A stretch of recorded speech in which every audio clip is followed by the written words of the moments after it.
Hi, it's Cindy Fodor. It is Monday night and it is Make It Monday, plus the final version of Sneak Peeks. So I am very excited. I have a lot of stuff to show you since this is the finale, or actually it's the beginning. Tomorrow starts the new catalog and celebration. So I hope you're excited as I am. I did check today and it looks like most of the catalogs that I sent out have been delivered. So if that is not correct and you did not get yours, please let me know. If you're a demonstrator and haven't gotten yours, you will need to call Stampin' Up! And see if they can resend those to you. All right, I'm going to give it a few minutes here, make sure that we are transmitting.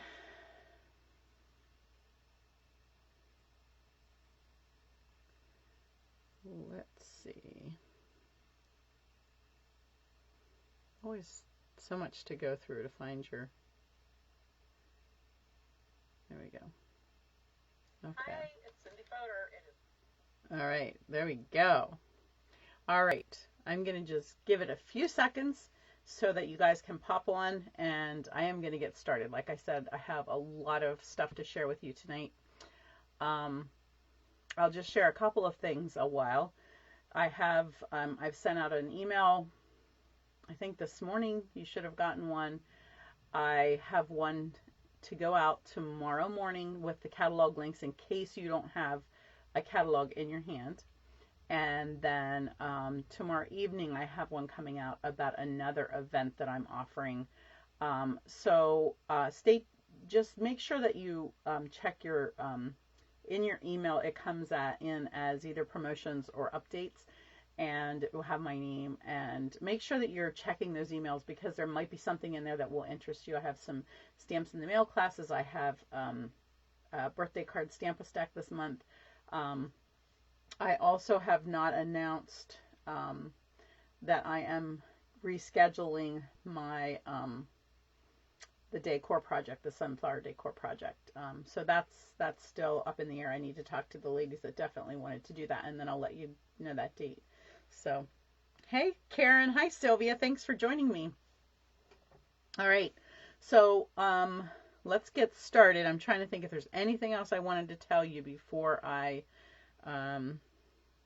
turn the camera over. If you have any questions, be sure and type them in as soon as possible. There is a delay, so it takes a little bit of time. If I don't see it on the live, I will definitely come back later and comment on it. All right, so like I said, I have a lot of stuff to show you, and I may just zoom this in a hair. Give me a second. Okay. All right. So I've still been playing. I've been having so much fun. I even roped Tosh into playing with me last evening. And I've been copying a lot. I do love to be inspired by others. And I want to tell you something special that I learned about this dragonfly punch. Everything I saw seemed so flat and so had no affect to it. And I didn't like it, so I started fiddling with it, and I realized that when you punch it, you can actually come in here and snip these wings just a little further. You can see now how far they move apart. I could have snipped them even further. And then I came in here at the base of the tail and I snipped up there, and look how they move. So just a little tip for when you use your dragonfly punch. I'm in love. It was too flat before, but now I love how it seems like it has movement to it. But I used our new brushes to add my color here, our blending brushes, and they are just stunning. And I'm trying to think of my friend's name that posted this card, that I loved her color combination. And I want to give her credit, but her name is slipping my mind right now. I can see her face. But anyways, so hopefully you enjoy that one. Okay, let's see. This is another dragonfly one. So I'm going to show you our gilded foil again tonight, and I wanted to show you a couple of other ways to use it. So here I used our tear and tape sticky strips, and I just placed them on my paper and peeled the backing off and put the powder on, or the flakes on. I actually, what I do is I dip this down into the flakes, press it in good, and then begin to remove the pieces. And I'll show you that when I do the other sample for you. And on this one, I just sponged little sponges of glue and added the gold to it. So I'm not in love with the card, but I wanted to just show you a couple of ideas with that besides embossing. And then I played with, I saw this idea with the designer foil paper, and I thought it's such a simple card, but it's really a stunning card. So I did use Rococo Rose, Petal Pink, and Sahara Sand as my background pieces to that because they coordinate with the colored paper.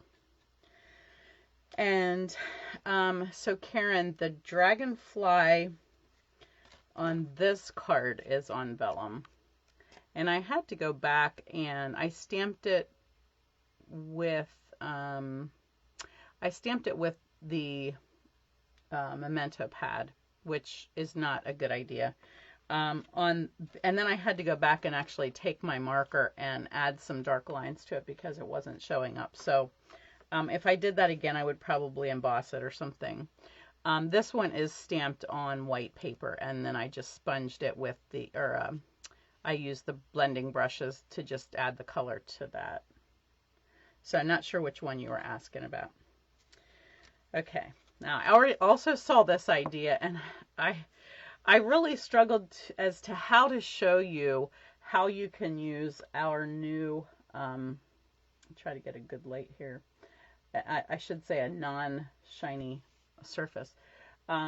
These are the 3 different foil papers that we have, and then this is one of them as well, and I ran it through the subtle embossing folder just to give it that really glitzy. This is a glitzy card. And then this is some of the foil designer paper behind here, and then this is just black. I did emboss this with the words embossing folder just to because I hate flat paper. And then here I just added some of the foil as well.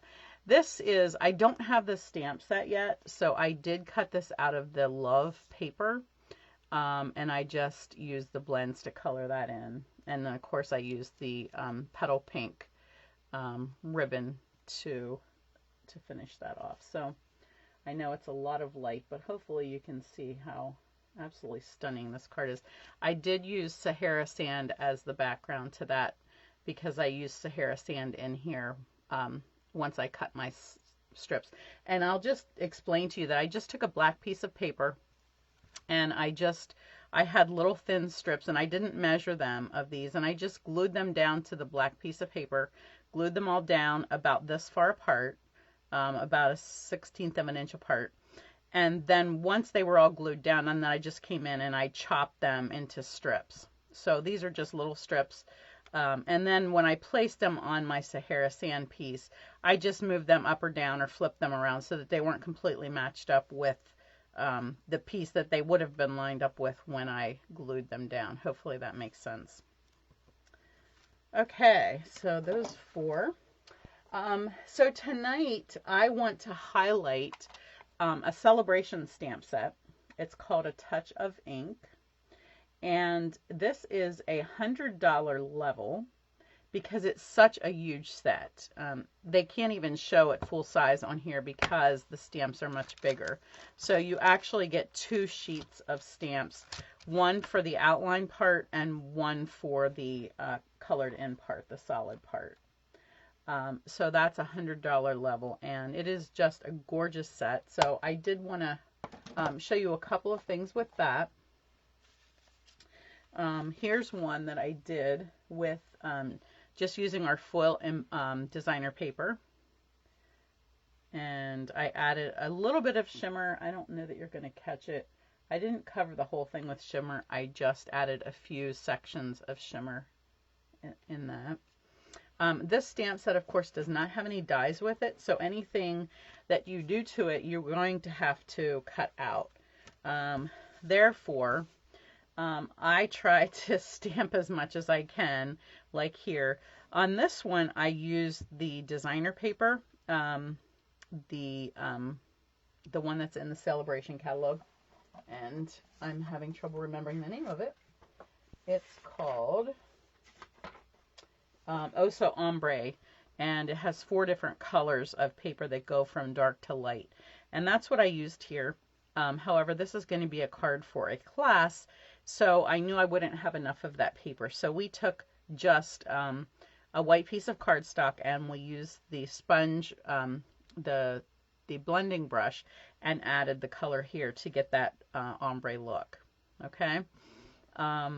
This is from the Ornate Garden. I think I might have showed this card before, but this one's a new one.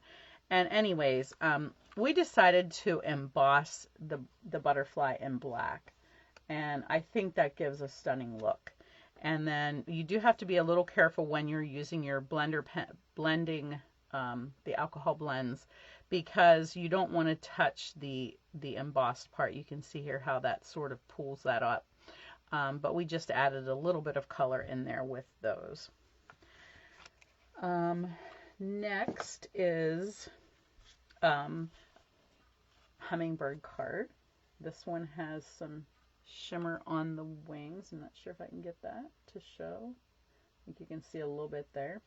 Another really simple card. Didn't want to have to cut him out because he's so pretty when you can see all of the detail. And excuse me, use the art gallery designer paper, or fine art floral. I'm not sure what that's actually called. And the new scallop punch, duo punch. And then the next 2 are ones that I want to show you how to do. So let me show you the completed card. This is, I forget what this technique is, but it's a frame where you actually stamp it first and then you cut it out and pop it up on a frame. And then this one is just a really simple card. I'm just going to show you how I did this, foiling. Okay. So, boy, there's so many ways you can use this. So I'm going to try the embossing. I think I did this with the heat embossing. And actually, I think I'm using glue because I didn't bring that in. This was heat embossed. I just had to be really careful. And I found that, our heat tool has 2 settings. And I found that if you heat it on the high setting, it's going to completely heat it way too much. So I heat it on the first setting, which is just a warm setting, and it melts it really well. But the other thing I found is you have to get it into your gold foiling immediately. You can't sit and let it dry. So I did do this one with the heat embossing, but I am going to show you with the glue just because I think it's personally a little easier to do. So let me get started with this one. So I have white as my base. So I have it 4 1/4 by 11, scored at 5 1/2. And then my next piece is early espresso at 5 1/4 by 4. And then my white piece is just 1/4 of an inch down from that. So it will be 5 inches by 3 3/4 of an inch. All right, so the first thing that we need to do is to stamp this whole design. And then we're going to die cut just this part, okay? So let me grab some scrap paper here and let's get stamping. All right, so I need early espresso as my base, and we're going to stamp the flowers in early espresso. I'm hoping that my surface is flat enough. Maybe I will put this little mat underneath here just to make sure, since I'm stamping with photopolymer. This is a little tricky because you want to make sure that you don't have this flower in too far so that the hummingbird can stick his beak in it. But for my sample, it went wherever. You'll find a spot for him to stick his beak in. And then I just tried to layer these leaves in between here without overlapping. And then again, I'm going to put one down here. All right, now I'm ready to stamp the hummingbird. And again, his outline gets stamped in Early Espresso. And let's see, where do I want to go? I think we're going to do this flower right here. Okay. Oh, he's so pretty. And then I'm going to fill him in. Well, I'm going to fill all of them in with the stamps that coordinate with them. So first, I'll do the flowers. I do need the Early Espresso again. So what I did with the flowers is, you know what? I thought I didn't need that sponge and I took it away. And of course, I need it. I do that. I have other sponges here, but they have other uses for them. This is my gold sponge. Okay, I'll use it. I only need a little bit of color. So what I did was I inked the flower, the fill-in flower, in petal pink, but I wanted just a hint of color on the edge. So I have Flirty Flamingo.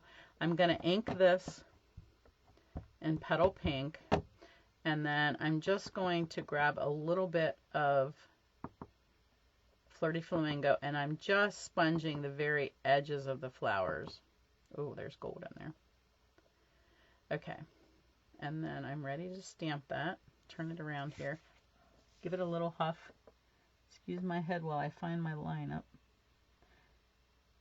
And this doesn't match up perfect. It is made to, as you saw in the samples, how like the butterfly design goes out over where the design is. Gives it a really whimsical, pretty look.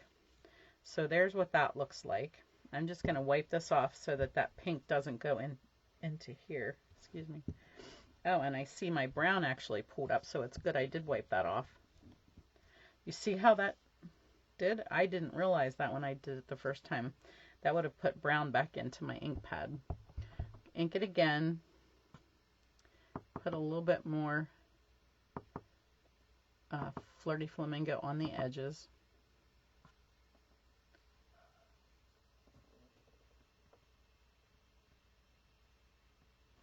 It's much harder to line up something that doesn't line up exactly because you don't really have anything to go by. But it doesn't matter either because it's I don't know what the term would be for it. It's not whimsical, but. And then one last flower. I only need the. Okay, guys.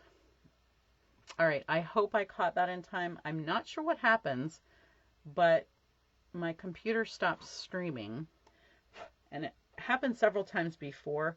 But the last time I realized that if I go back in and just turn it back on, that it does. Facebook doesn't cut me completely off. So if you are seeing this again, could you please give me a comment and let me know that that you can see it? And I didn't bring any wipes or anything in here, so I'm going to be a mess. All right, so I'm just sort of waiting a few seconds before I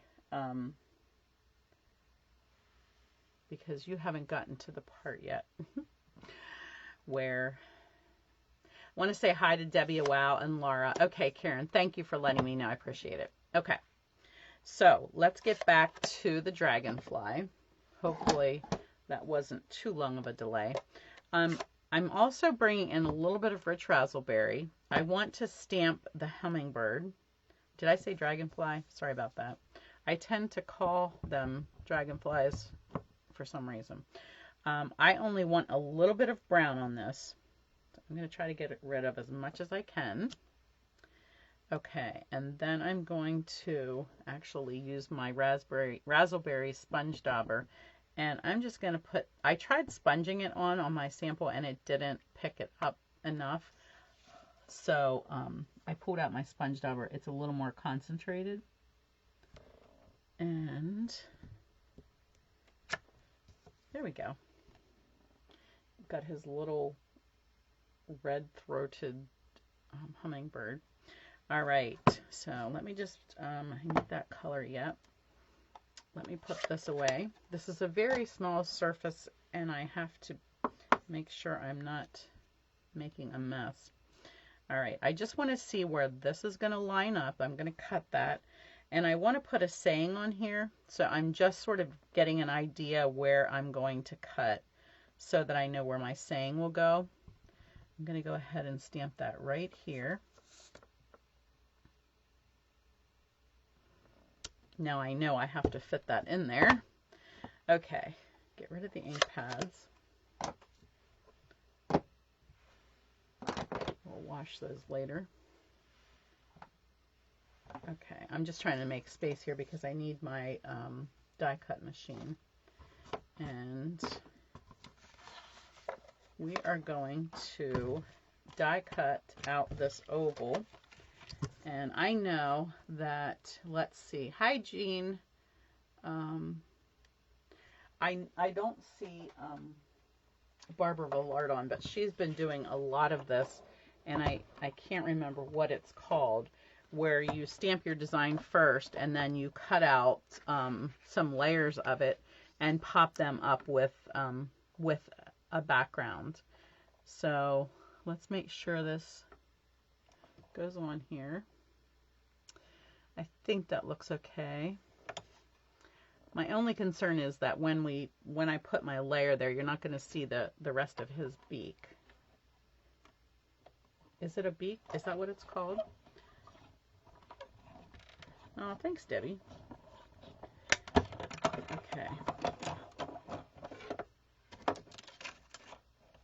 All right, that's finished. Let me set this baby aside. Okay, so now we're ready to assemble, and what I'm going to do is I'm going to add adhesive to this, to the back of this, and I'm going to just glue that to my already cut out piece of petal pink. And I was using the oval circles and or the oval framelits for that. Okay, I do want to put ribbon on this before I finish that. And I did want to, I'm going to show you how to use a ribbon maker in case you haven't done that before. In fact, I'm going to, I have some stuff here. I want to get my dad or my son to drill me some holes so that I can make a couple more of these. I think I'm going to make this double. So what I do is I just take my ribbon and wrap it around twice. I'm tying the bow at one end because I want the bow to go over here on my card. What is that? Oh, that came off of the Big Shot, I guess, or the die cut machine. So I bring the top one down around, up around, and I'm going to just tie it in a knot right here. And it needs to be a square knot so that the knot looks nice. But if you're not sure what a square knot is, it's not a huge deal. In fact, I'm destroying this anyways. This thicker ribbon is a little bit harder to work with. Okay, so once you have that tied, then you can come in here and you can fiddle with these edges. And I can bring these over a little bit because you see, basically I have tied around the little bows, so I can just move them back and forth however I want to get them in place. Okay, now I'm ready to put that on. So I think a glue dot would be a good choice right here. So I'm going to stick, I don't typically do that, but it's a little cumbersome of a bow. It's pretty heavy duty here. So I'm going to go ahead and put that on there like that. Now I can go ahead and add my adhesive here and here. And then I'm going to just tack those down. Tack that down. Well, it's hard to do in the air. All right, so now I can just trim my, I didn't get any of my tools out here. Okay, There we go. Now, I'm ready to go ahead and put this together. So let me get the brown on a while. Oops. This happens sometimes. You see how that pulled the paper right off of there? It's such a heavy-duty adhesive. I usually try to make sure if I get any on here that I take it off just so that it's not gumming up in the back here. And I usually try to stop so that I don't destroy my paper. So come back and just add glue somewhere near it. It usually only happens when your paper has been embossed, but with a embossing folder, because it has broken the fibers, but occasionally it will pick it up that way. And this is going to get glued down flat. I always come back and go over where I glued my ribbon down. Always, always, always. Because I want to make sure it's glued down twice. If you don't do that, you're going to have to at least put glue dots on top of your ribbon or something. And I'm trying to see if that's actually not going on there because I have that bow underneath. There we go. Okay, now one little thing, this is really on the edge here, whoops, so I am going to add a touch of green glue, and that was a little much. Fortunately, it was mostly a bubble, so that lays down as well. Okay, so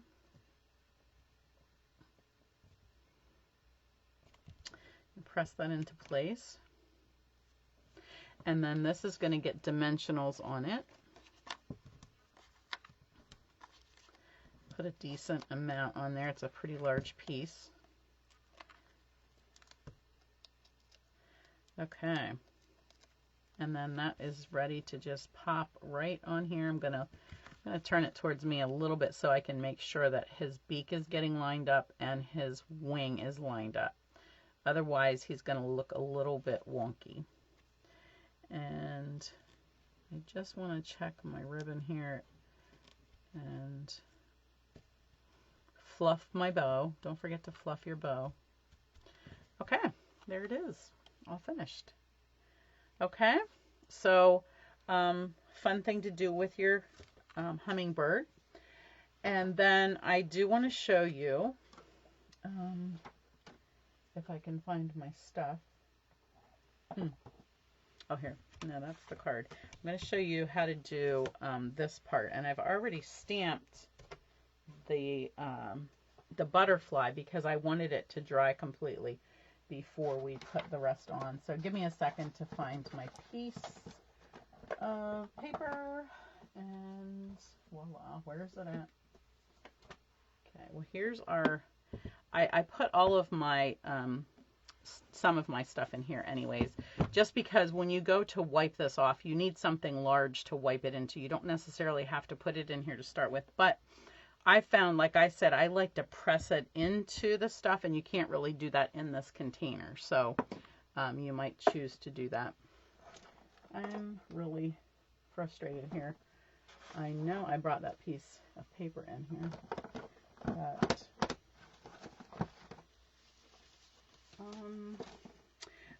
okay, guys. Excuse me. Talk amongst yourselves for a second. I'm going to look at my table out here and make sure that I didn't leave it lay.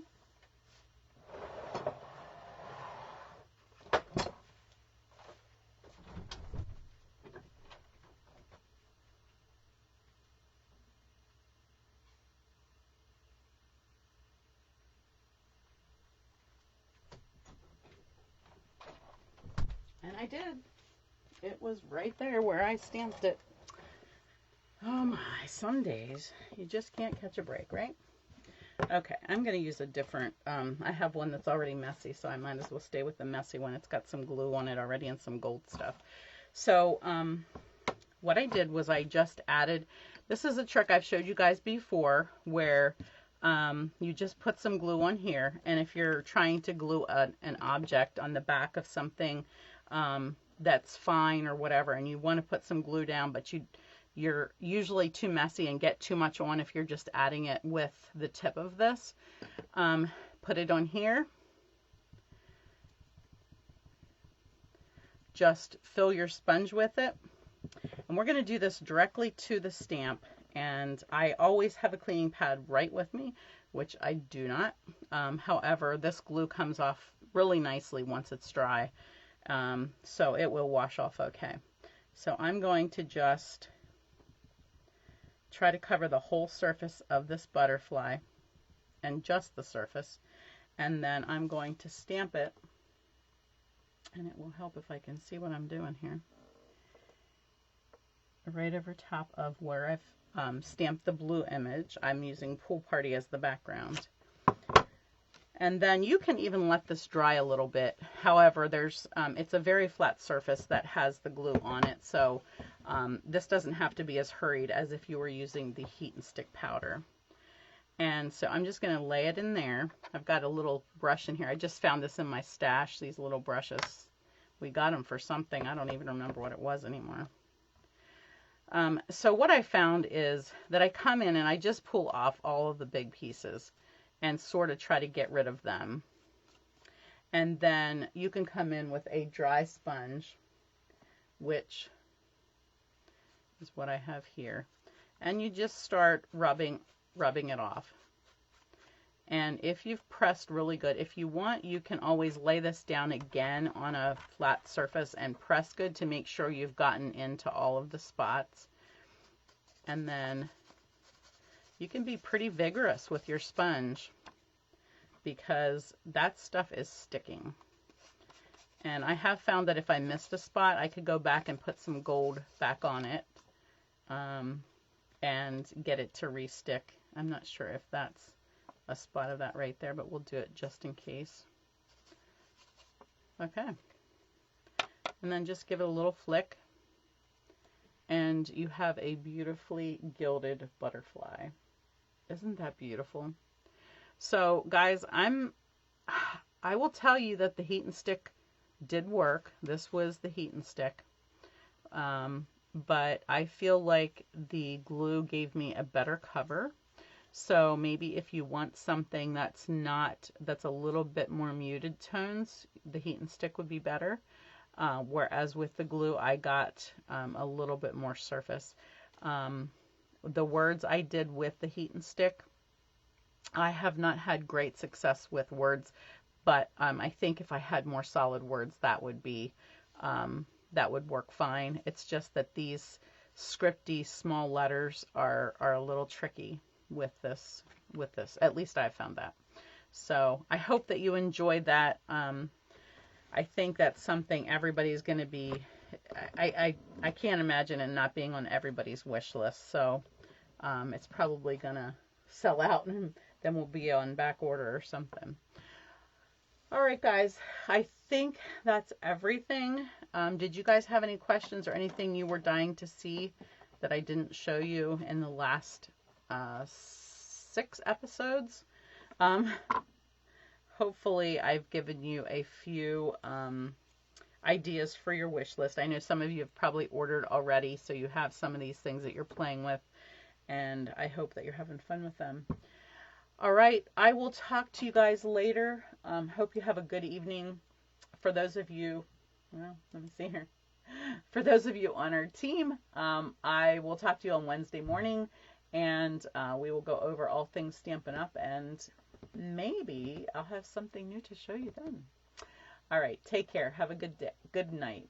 God bless you. If I can turn it off.